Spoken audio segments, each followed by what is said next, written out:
చిలకడ దుంప roast.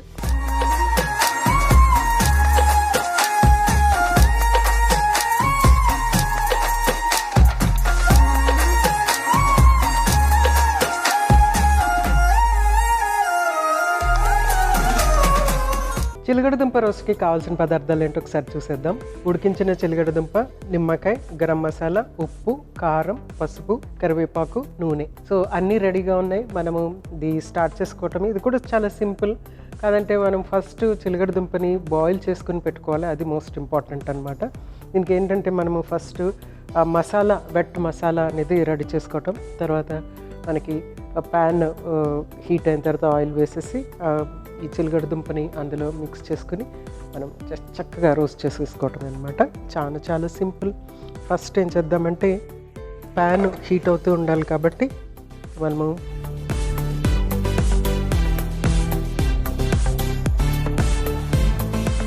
Stove వెలిగించేసుకుని pan పెట్టేసుకుందాం. నెక్స్ట్ ఒక చిన్న బౌల్లో మసాలా రెడీ చేసుకుందాము.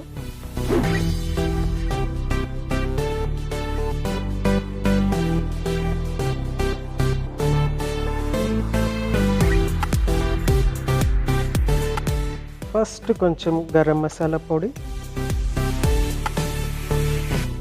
తర్వాత కారం,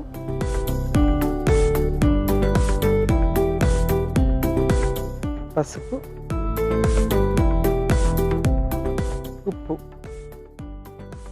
ఉప్పు సరిపడ్డా మిక్స్ చేసేసుకున్న తర్వాత ఇందులో మనము నిమ్మరసం చక్కగా పిండేసుకుంటే వెట్ మసాలా లాగా మనకి వచ్చేస్తుంది. సో చక్కగా మిక్స్ చేసేసుకుంటున్నాను ఫస్ట్. తర్వాత నిమ్మరసం పిండేసుకుందాము.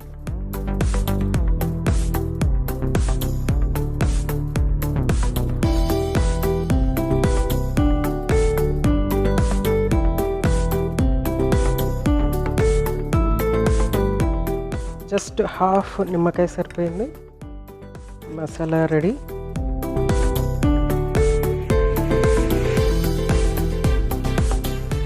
నెక్స్ట్ ఇక్కడ ప్యాన్ కూడా హీట్ అయిపోయింది కదా. ఆల్రెడీ మనము బాయిల్ చేసి పెట్టుకున్న చిలకడ దుంపని చక్కగా చక్రాల్లాగా కట్ చేసేసుకోవటమే. మీకు ఎంత పలుచగా కావాలి, ఎంత గట్టిగా, ఎంత థిక్గా కావాలి, ఎంత పలుచగా కావాలి, దాన్ని బట్టి మీరు దీన్ని కట్ చేసేసుకోవచ్చు. చక్రాల్లాగా కాకపోతే మీరు చిన్న చిన్న క్యూబ్స్ లాగా కూడా కట్ చేసుకోవచ్చు.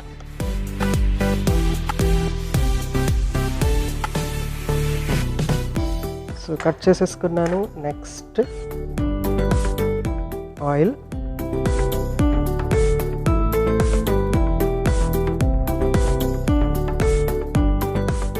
నెక్స్ట్ కరివేపాకు. కరివేపాకు ఏంటంటే ఫైనల్ గార్నిష్కి పనికొస్తుంది, అలాగే ఫ్లేవర్ కూడా బాగా పనికొస్తుంది. సో చక్కగా కరివేపాకు వేగిన వెంటనే మిగిలినవి మనము ఇక్కడ ఆల్రెడీ మసాలా రెడీ చేసి పెట్టుకున్నాం కదా. మసాలాలో కొంచెం ఇట్లాగా ముంచి ఒక్కొక్కటి యాడ్ చేసుకుంటూ తర్వాత రెండు సైడ్లు ఫ్రై చేసేస్తే సరిపోతుంది. ఎందుకంటే ఆల్రెడీ మనం చిలకడ దుంప అనేది ఆల్రెడీ మనము బాయిల్ చేసేసామన్నమాట.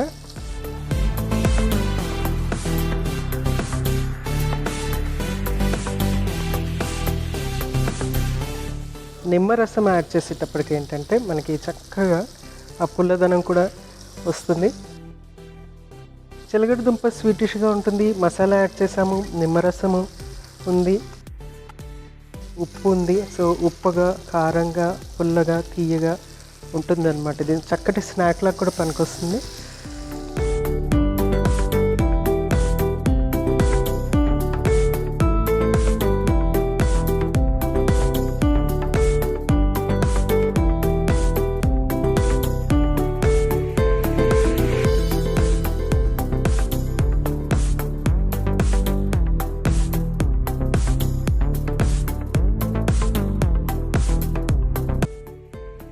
జస్ట్ ఇవి కొద్దిగా మనకి ఫ్రై అయినట్టుంటే సరిపోతుంది.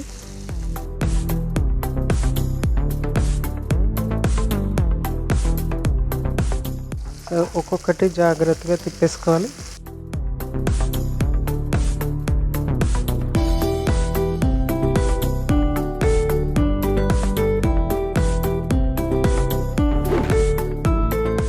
సో స్టవ్ ఆఫ్ చేసేసుకుని సర్వ్ చేసేసుకుందాం. చక్కటి స్నాక్.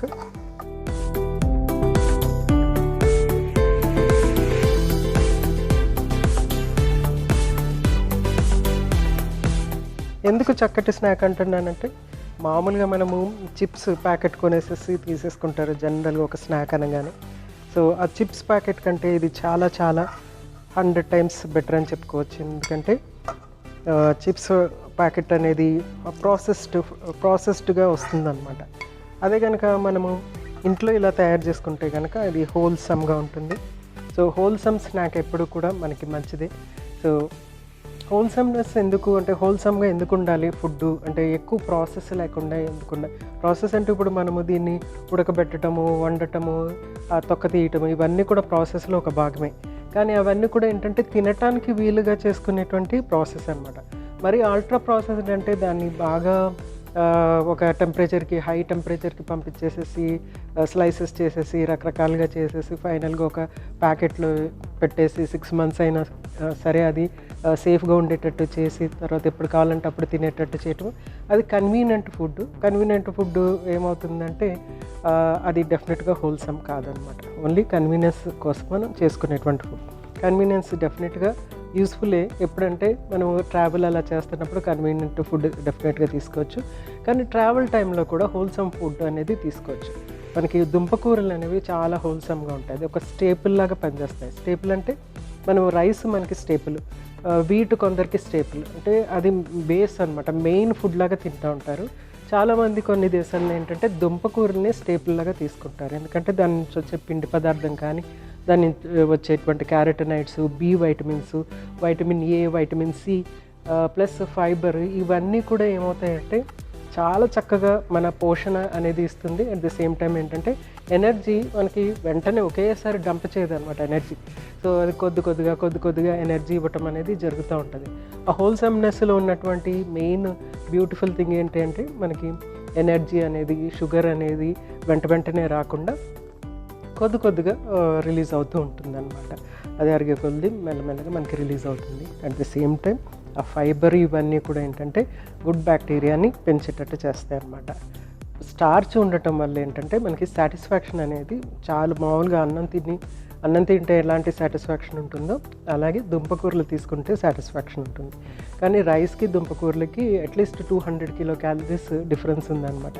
రైస్ 100 గ్రాములు మనకి 350-340 క్యాలరీస్ ఇస్తే కనుక, అదే మనకి ఈ దుంపకూరలు 120-150 క్యాలరీస్ ఇస్తూ ఉంటాయి అన్నమాట. అంత డిఫరెన్స్. కానీ తింటున్నప్పుడు మాత్రం సాటిస్ఫాక్షన్ రెండు ఒకటేలాగా ఉంటాయి. సో ఒక్కొక్కసారి మనం ఏం చేయొచ్చు అంటే, రైస్ బదులుగా దుంపకూరలు తీసుకుంటే చాలా యూస్ఫుల్గా ఉంటుంది. అంటే వెయిట్ మెయింటైన్ చేయాలన్నా, వెయిట్ తగ్గాలన్నా కూడా రైస్ మానేసేసి దుంపకూరలు రైస్ ప్లేస్లో తీసుకుంటే కనుక ఎక్సలెంట్గా ఉంటుంది. ట్రై చేసి చూడండి. ఇది మాత్రం కొంచెం ఆయిల్ ఉన్నటువంటి స్నాక్, అప్పుడప్పుడు తీసుకోవచ్చు.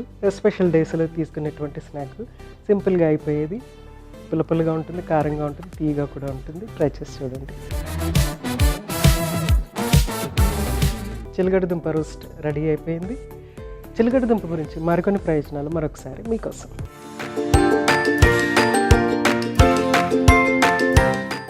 చిలగడ దుంప బరువు తగ్గాలనుకునే వారికి కూడా ఉపయోగపడుతుంది. తీపిగా ఉన్న గ్లైసెమిక్ ఇండెక్స్ తక్కువగా ఉండటం వల్ల ఆకలి నియంత్రణలో ఉండి అధికంగా తినాలనే కోరిక తగ్గుతుంది. చిలకడ దుంప రక్తంలోని చక్కెర స్థాయిలను స్థిరంగా ఉంచడంలో సహాయపడుతుంది. నెమ్మదిగా శక్తి విడుదల కావడం వల్ల షుగర్ స్పైక్స్ రాకుండా సపోర్ట్ ఇస్తుంది. చిలకడ దుంప గుండె ఆరోగ్యానికి మేలు చేస్తుంది. ఇందులోని పొటాషియం రక్తపోటును నియంత్రించి గుండెపై ఒత్తిడి తగ్గించడంలో సహాయపడుతుంది. చిలకడ దుంప చర్మాన్ని లోపల నుంచి పోషిస్తుంది. యాంటాక్సిడెంట్లు చర్మ కణాలను రక్షించి సహజ కాంతిని ఇస్తాయి. ముడతలు ఆలస్యంగా రావడానికి సహాయపడతాయి.